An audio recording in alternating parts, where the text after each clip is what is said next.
ആ ചെന്നീർക്കര പഞ്ചായത്തിൽ ചെന്നൈന്നൊരു ഇത് വന്നു. അതെന്തിന്റെ ബേസിലാ ചെന്നൈന്ന് വെച്ചാൽ ചാനലുകാരും മീഡിയ എല്ലാം കാണിച്ച ഒരേ ഒരു കാര്യം ഓമല്ലൂർ പഞ്ചായത്ത്. ഈ ഓമല്ലൂർ പഞ്ചായത്തിന്റെ പ്രസിഡന്റ് ആയിട്ടിരിക്കുന്ന ഞാൻ ഇങ്ങനെ ഒരു സംഭവം കേട്ട് കഴിഞ്ഞാൽ അത് എന്റെ പഞ്ചായത്തിൽ എവിടെയാണെന്ന് ഞാൻ പോയി നോക്കണോ വേണ്ടയോ? തീർച്ചയായിട്ടും നോക്കണം.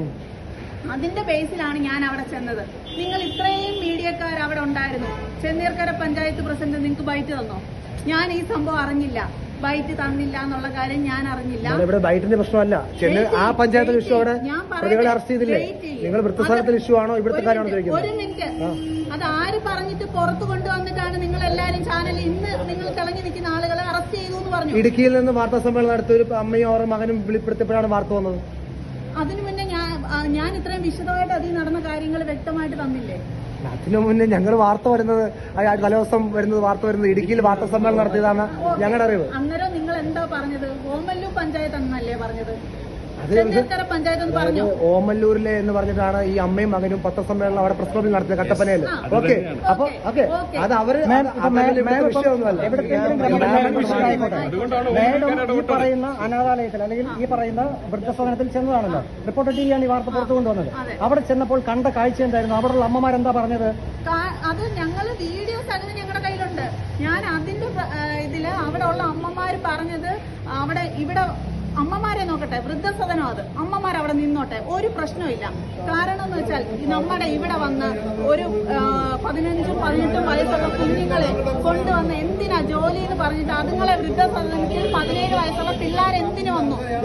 ഈ വൃദ്ധസദനത്തിലേക്ക് കുട്ടികളെ എത്തിച്ചത് മേഡം ഗ്രാമപഞ്ചായത്ത് പ്രസിഡന്റായിട്ടുള്ള ഓമല്ലൂർ ഗ്രാമപഞ്ചായത്തിൽ പ്രവർത്തിക്കുന്ന ഈ സ്ഥാപനത്തിൽ നിന്നല്ല? അതെ, ഇതിൽ നിന്നാണ് കൊണ്ടുപോയേക്കുന്നത്. അന്ന് രാത്രി ഞാൻ ഇവിടെ വന്ന് തുറന്നപ്പോൾ ഇവിടെ കൂട്ടിയിട്ടേക്കുന്ന ഒരു പയ്യന് 34 വയസ്സേ ഉള്ളായിരുന്നു. അത് നമ്മുടെ പോലീസ് SI അനീഷിന്റെ കയ്യിലുണ്ട് അതിന്റെ വീഡിയോ. നിങ്ങൾ ചോദിച്ചു നോക്കൂ. ഞാൻ പറയുന്നത് എനിക്ക് വീഡിയോ എടുക്കാൻ സമ്മതിച്ചില്ല. ഞാൻ അതിൽ കയറിയപ്പോൾ അദ്ദേഹം എന്റെ അടുത്ത് പറഞ്ഞ കാര്യം, ബിനു പാസ്റ്റർ സംസാരിച്ചോ? ഞാൻ മിണ്ടാതിരിക്കാനാണ് പറഞ്ഞത്. ഞാൻ മിണ്ടാതിരിക്കണ്ട. ഞാൻ ചോദിച്ചു, നിങ്ങൾ മുഖ്യമന്ത്രി വന്നാൽ നിങ്ങൾ മുഖ്യമന്ത്രിയോട് പറയുവോ അതോ ബിനു പാസ്റ്ററോട് പറയുവോ എന്ന് ഞാൻ ചോദിച്ചു. എനിക്ക് വീഡിയോ ഞാൻ എടുത്തിട്ടില്ല. പക്ഷേ ആ വീഡിയോയ്ക്ക് എടുത്തത് ഞാനും 15-ാം വാർഡിലെ മെമ്പർ സാക്ഷിയാണ്. ഞങ്ങൾ തുറന്ന് രാവിലെ അത് പൂട്ടിയതിന് ശേഷം രാത്രി 9 മണിക്ക് ഞാൻ DYSPയെ വിളിച്ച് പറഞ്ഞതിന്റെ ഭാഗമായിട്ട് മാത്രമാണ് രാത്രി 9:30 ഇവിടെ തുറന്നു ചെന്നപ്പം ഒരു വ്യക്തി 35 വയസ്സുള്ള ഒരു വ്യക്തി അതിൽ നിന്നതിന്റെ സാഹചര്യത്തിൽ ഞാൻ അതിന് ഇന്ന് എൻ്റെ അടുത്ത് ഇവിടെ പരാതിയായിട്ട് വന്നു. പോട്ടെ, നിങ്ങൾ ഈ പരാതി ഒന്നും നോക്കണ്ട. സ്റ്റോപ്പ് മെമ്മോ പഞ്ചായത്തിൽ നിന്ന് ഒരു നോട്ടീസ് അവിടെ കൊടുത്തു. ഈ നോട്ടീസ് കൊടുത്തതിന്റെ മറുപടിയായിട്ട് ഈ അഞ്ജലി ഓഡിറ്റോറിയത്തിന്റെ ഉടമ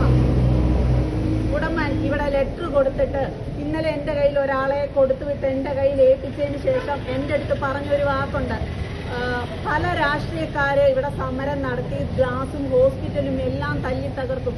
പ്രസിഡന്റ് അതിന് ഞങ്ങളുടെ സ്ഥാപനത്തിനൊന്നും പറ്റാതിരിക്കാൻ പ്രസിഡന്റ് അതിന് വേണ്ടുന്ന സുരക്ഷ ഏർപ്പെടുത്തണമെന്ന് പറഞ്ഞതിന്റെ പേരിലാണ് ഞാൻ, അതും എൻ്റെ വാർഡിലും ഈ പഞ്ചായത്തിലുള്ള ആക്ഷൻ കൗൺസിലും കൂടെ എന്നെ വിളിച്ചതിന്റെ പേരിലാണ് ഞാൻ വന്നത്. ഈ 3 മാസമായിട്ടാണ് എനിക്ക് ബിനു പാസ്റ്റർ എന്ന വ്യക്തിയെ പരിചയമുള്ളത്. ഓമല്ലൂർ പഞ്ചായത്തിൽ എന്തിന്റെ അധികാരം എന്ന് ചോദിച്ചാൽ ഒരു ആരാധനാലയം പണിയാൻ പെർമിറ്റ് നമ്മളോട് ചോദിച്ചു. ഇതേ ജനങ്ങള് 2 ഗ്രാമസഭ പ്രമേയം പാസാക്കിയ 2 ഗ്രാമസഭയിലെ അംഗങ്ങൾ പറഞ്ഞതിന്റെ പേരില് നമ്മള് അതിനെക്കുറിച്ച് കൂടുതൽ അന്വേഷണത്തിന് വിട്ടുകൊണ്ടിരിക്കുവാണ് ഇന്നും. അതിന്റെ പേരിൽ മാത്രമാണ് ഞാൻ ബിനു പാസ്റ്റർ എന്ന വ്യക്തിയെ കണ്ടിട്ടുള്ളത്.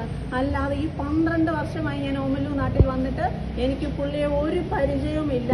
ഇതിനു മുന്നേ ഞാൻ കണ്ടിട്ടുമില്ല. വ്യക്തി വൈരാഗ്യം എന്ന് പറയുന്നു, വ്യക്തിപരമായ വൈരാഗ്യം എന്ന് പറയുന്നു.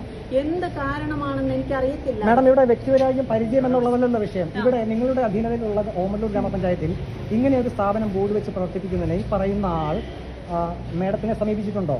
എന്തെങ്കിലും അനുവാദത്തിനായിട്ടുള്ള ഒരു കാര്യങ്ങൾ ചോദിച്ചിട്ടുണ്ടോ? പല ദിവസങ്ങളിൽ വന്നിട്ട് അങ്ങനെ ഇങ്ങനെ പല ആളുകളോട് പറഞ്ഞു വിട്ടിട്ടുണ്ട്. ഭീഷണി മുഴക്കി പൈസ തന്നു സ്വീകരിക്കാമെന്ന് പറഞ്ഞു. അവസാനം പൂച്ചണ്ട് നിന്റെ മേളിൽ വെക്കുമെന്ന് പറഞ്ഞു. അതുമല്ല, കഴിഞ്ഞ ദിവസം എന്നോട് പറഞ്ഞ വാക്കാണ്, ഈ ഓമല്ലൂർ പഞ്ചായത്തിൽ ആ ആരാധനാലയം പ്രവർത്തിക്കുകയും എന്നെ വിളിച്ച് അതിന്റെ ഉദ്ഘാടനം നടത്തുമെന്നും പറഞ്ഞിട്ടുണ്ട്. ഇപ്പോൾ ഇങ്ങനെ ഒരു അനുവാദം ചോദിക്കുമ്പോൾ മേഡത്തിനടുത്ത് ചോദിക്കുമ്പോൾ എന്തുകൊണ്ടാണ് അത് കൊടുക്കാതിരുന്നത്? എന്തുകൊണ്ടെന്നല്ല, ഒരു വ്യക്തിക്ക് മാത്രമല്ല നമ്മൾ ഫേവർ ചെയ്യേണ്ടത്. ഞാനൊരു പഞ്ചായത്ത് എന്നെ ജനങ്ങൾ തെരഞ്ഞെടുത്ത് വിട്ട ഒരു വ്യക്തിയാണ് ഞാൻ.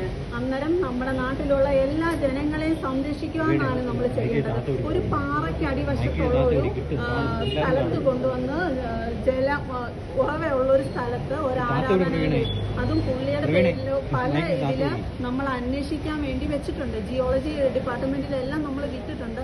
പുള്ളി എന്തുകൊണ്ട് എല്ലാവരും പറയുന്നു, ഈ പോലീസ് ഉദ്യോഗസ്ഥർ ഉൾപ്പെടെ പറയുന്നു കളക്ടർ കൊടുത്തു എന്ന്